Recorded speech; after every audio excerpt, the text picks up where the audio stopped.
Ma burwa kul jiuna nang jut ne nin ge na ma sa jil bai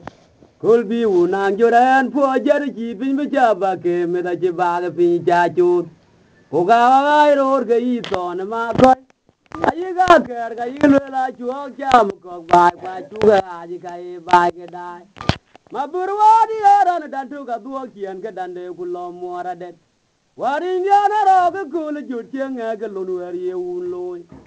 Yiran ogra ina cha kong mane nge ke lun wer nier ye po. Jimunen ke ye lote abde jala oje. Ok cha ro rabadi ni ne lote ye. Ma burwa gul ye una nang du da nin ge na mata jil bai. Kul chi unang jura ne po cher chi pin bi cha ba ke me la chi ba ke pin bi cha chut. Oga ai ro ke i to ne ma koi. Ayiga ker kwa ka yigi chira chuo jam ko bai kwa chu ga aji ka e bai ga dai ma burwa di ara nung tu ga duo kien ka dande gulo mora det warin jana ro ga kul ju tieng ga lun wer ye un loy yira no gra ina ja kong mane nge ga lun wer ni ari ye po timunan ke yi lo te abde jala oidie o kya ai ro rabadi ni ne lo di ye ma burwa di era na dan tu ga duo kien ga dande gulo mora det warin dia na ro ga kul ju tieng ga lun wer ye un loy yira no gra ina ja kong mane nge ga lun wer ni ari ye po timunan ke yi lo te abde jala oidie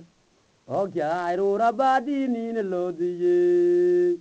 ma burwa gul ye una nang du da nin ga na mata jil bai kul chi u nang juran po jere chi pin mi cha ba ke me da chi ba ke pin cha chu o ga ai ror ga i to na ma ko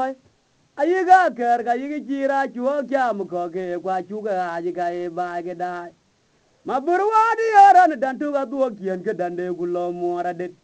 warin ja na ro ga kul ju tieng ga lun wer ye un loy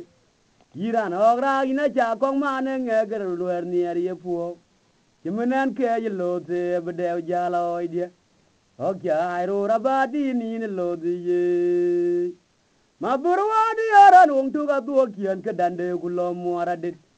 warin dia na ro ga kul ju tieng ga lun wer ye un loy yiran ogra ina cha kong mane nge ga lun wer ni er ye po Jimunen ke ye lote abde jala oidie o kya ai ro rabadi ni ne lodi ye